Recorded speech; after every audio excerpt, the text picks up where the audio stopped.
Hi, my name is 𝐬𝐻𝐫𝐿, and I have Asperger syndrome, which is a mild form of autism. I was diagnosed with it when I was about 6 years old. In this video, I decided to title it, The Things That Autistic People Can Do. And this is my third video that I have made specifically for my first-hand experience on autism. I'm filming this in April of 2018, which is, April is known as Autism Awareness Month and acceptance all around the world. And of course I'm wearing blue to support it, but not just to support it. Blue is my favorite color, actually. This again is my third video. The first one is just an introduction.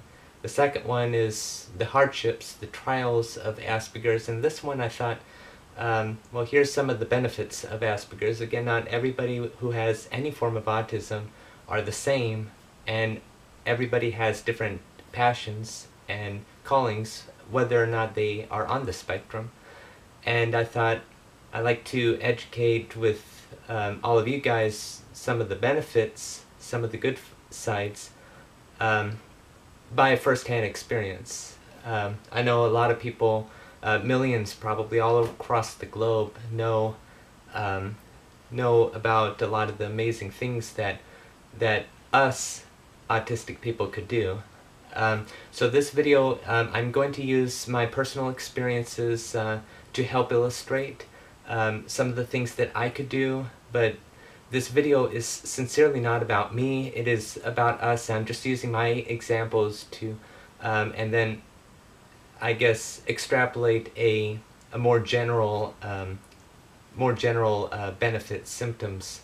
I call it beneficial symptoms, I guess, of what autism is like for people. So, for example, we could be very dedicated, very assiduous, loving to learn. We could take a subject in school, especially elementary school. If we are heavily interested in it, we could expand on it. We could go the extra mile to learn whatever we can and really excel in what we like. So for instance, for me it's a lot of subjects, but of course there's lots of simple subjects that are hard for me, but still there's subjects that could be hard for people that I go the extra step in. So for example is presidents. I know a lot of people have the presidents memorized, and like me, I have, or in my example, I have a lot of deep fascination with the presidents of the United States ever since I was at least in third grade, most likely before third grade, and I would look at their pictures, their dates, their stories, and I would draw them. I drew several series of the presidents throughout the years, and in 7th grade is when I realized that I had them memorized, or I was getting them almost memorized, so I went for it. And between 7th grade and 11th grade, it's not like I put in work to like heavily memorize like I felt like I had to. It's just easy for me because it's easy for us to find patterns in things, make associations with things. So by junior year, by 7th grade, I had like their term dates memorized, and that's how I got known over at 𝐬𝐻𝐫𝐿 Intermediate School, where I went to junior high. Yeah, so a lot of people came up to me for years, and even today, like, who is this number president or that number president? And so for an example, if someone said to me the number 22, which happens to be my favorite number, between 1 and 45, if someone just today said to me, who's our 22nd president, I would answer our 22nd president was Stephen Grover Cleveland. He was born March 18th, 1837. He died June 24th, 1908, and he served from March 4th, 1885 to March 4th, 1889. He was born in New Jersey and such, and I could do that with pretty much all the presidents, and other things such as not just the presidents, but like the countries of the world. On July 21st, 2014, I had the periodic table memorized, the elements to them. And no, it wasn't like I looked at it and I had it memorized. You know, it took a while, but again, it's easy for me to find like associations, to remember stories, and such, and the techniques that other people use to memorize. So I'm intrinsically good with like puzzles and numbers, and that's what a lot of people with autism and Asperger's have the ability to do. It is easy for us to find patterns through like numbers and association and mathematics. So memory is a huge part. And then personal memories. I don't remember every single date. I'm not a person that could take a date and tell you the day of the week. And above all, I don't have a photographic memory, even though it's common, and I've been, I guess, accused of having a photographic memory, eidetic memory, which I do not have. I know it's understandable, but really, really, really gets to me when people persist. Like, yes, you do have a photographic memory. Well, I don't, and I tell them if I had a photographic memory, well, I'd have all the vice presidents memorized, their dates, birthdays, death dates, all the first ladies. I'd have the periodic table memorized when I was younger, if I had one, if I had a photographic memory, which again I don't. And if I have misconceptions of photographic memories, well, that further validates that I don't have one, don't have a photographic memory. So, but it's not that I'm devaluing photographic memory. I have several friends who have photographic memories, and basically not everybody who has autism has a photographic memory. It is very incredible what they could do, and there's, again, not everybody has the same symptoms, shares the same benefits. For example, I mean, the things that I'm listing may apply to some people that have autism, and other people who have autism may have a whole list of other incredible things that they could do. So another benefit slash drawback to Asperger's is our projects, assiduousness, so loving to learn, dedication to wanting to have the best project, the best drawing, art project in class, or best story. I mean, I've always loved to write. I'm heavily into creative writing. I've written probably millions of pages. Okay, that could be a hyperbole, but still an exaggeration, but still I love writing and creating stories, and I've been heavily disciplined throughout elementary school because I kept on writing so much. So the drawback is that I tend to finish what I start. A lot of people with autism tend to finish what they start.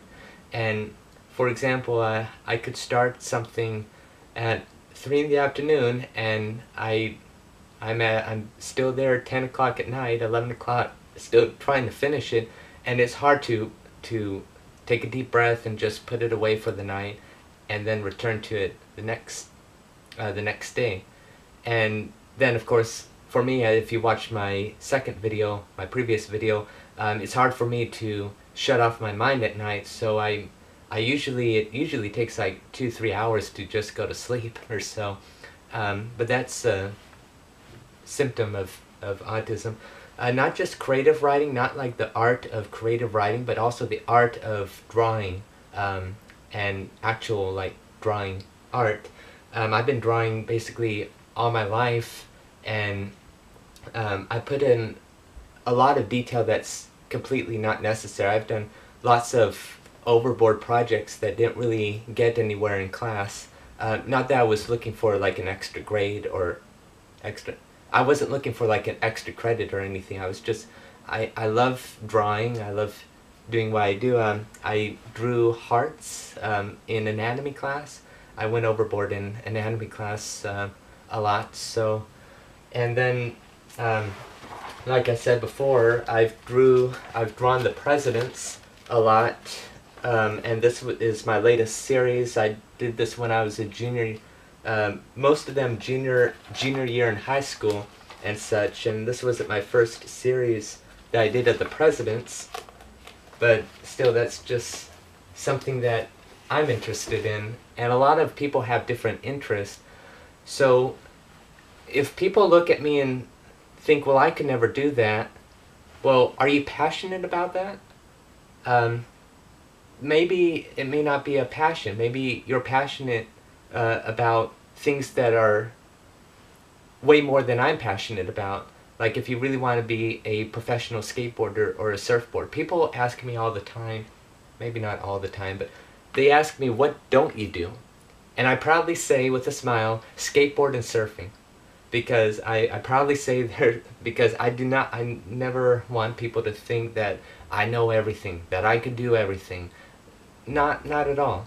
I can't do everything, and skateboarding and surfing, I just can't keep my balance on those things, on those like the skateboards or the surfboards. I actually don't know how it's possible, but it is possible. But if that's your passion, then I really encourage you to really pursue it. If it's your passion, or whether it's aviation, or if you like to fly. You want to be a pilot, or if you really like to work in the lab, maybe taking biology or chemistry or something, or if it doesn't have to be science, but it could be pretty much anything that you're passionate about. For me, as of now, I'm a biochemistry major, so math, I'm very passionate about math and chemistry. If biochem doesn't turn out as my major, it may just be chemistry. That I might get a bachelor's of science in, but I'm close to an associate's degree in chemistry as of now. To summarize, this is basically who I am and who we are. I'm using my examples not to boast. I'm not boasting. I'm not doing this video isn't me. This video isn't for me. It's for to educate for everybody of who we are, even though a lot of people already know about autism and Asperger's and what we could do. This is just one extra story and encouragement, because I'm encouraging everyone that listens, whether who watches this video, whether I get 1 view or whether I get who knows, but just don't give up on what you're passionate about, and also for acceptance of who we are, because even though there's a lot of benefits to autism and Asperger's, there's a lot of drawbacks, and in all the videos that I make, I'm just wanting everyone to realize that there's some things that may seem simple to you guys, but it's very hard for us. And those are a part of the hard parts, the tribulations of having Asperger's. But like in this video, there's a lot of benefits. So if you're curious, there is a video that was made. It was December 9th, 2015, when it became, that was a Wednesday. Okay, I can't do that with every date, but a lot of dates I remember, but not every date. But anyway, there's a newspaper article that came out, and it was actually published the night before, and it took like 10, 11 months to write. Well, not me, the journalist over at the OC Register, the Orange County Register. And if you're curious, I'd try to make like a card up here somewhere of a link to that video if you're just curious, of like a 3.5 minute or so like summary. It's I'm there juggling because that's something that I'm passionate at doing. I'm there playing piano and being interviewed, and in the middle a doctor from UCI that specializes in autism research gives his input too. So again, I know I said this, but this is who we are, pretty much. I strongly dislike, especially if I seem to you like being a little nervous or a little hesitant in what I'm saying. It's just I highly do not want anyone to think that I'm just talking about myself. I'm not egotistical. I don't center the world around me or so. This is just a video to educate who we are. I didn't say who I am, who we are. It's plural. Okay. So in fact, innately or intrinsically, it's just I really feel a little shaken up at the thought of talking about myself. Pretty much, I don't like the thought of like bragging, which I'm not like bragging. I'm not even trying to brag or anything like that. But that's just basically what's in my mind. And also, with that said, the last thing is that I'm not asking you, or I'm not telling you to subscribe to this YouTube channel. I'm just inviting you if you want to. I mainly post piano because I want to share the gift, my gift of piano playing. It's mainly hymns and praise music that I love playing, and also a lot of playing videos as well. So basically, have a nice day.